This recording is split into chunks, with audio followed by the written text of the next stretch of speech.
আসসালামু আলাইকুম। আমি মরিয়ম শেখ টুম্পা। আজকে আমার বই গোছাতে গিয়ে আমার ছোটোবেলার একটা গল্পের বই পেয়ে গেলাম। ভাবলাম আপনাদের সাথে গল্পটা শেয়ার করি। ছোটোবেলায় অনেক পড়েছি। চলুন শুরু করি।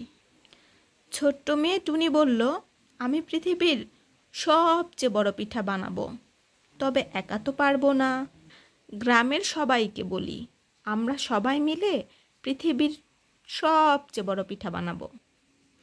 দুজন চালের গুঁড়ো আনলো, বলল, আমরা পৃথিবীর সবচেয়ে বড় পিঠা বানাবো। কয়েকজন ঝাঁকে ঝাঁকে গুড় আনলো, বলল, আমরা পৃথিবীর সবচেয়ে বড় পিঠা বানাবো।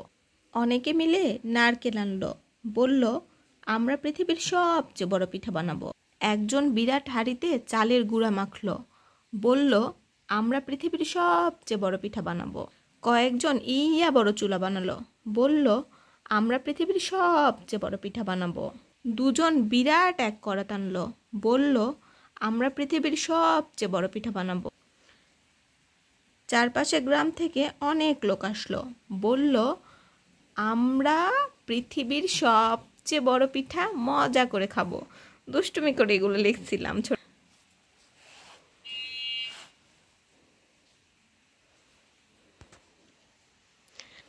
সবাই মিলে মজা করে পিঠা খেলাম।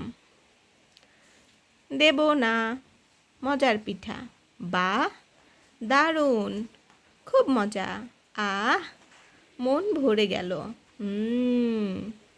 কি যে মজা, বেশি মজা। পুষি নিয়ে গেল, ম্যাও, ঘেউ ঘেউ। সবাই মিলে একসাথে কাজ করলে কঠিন কাজও সহজ হয়ে যায়।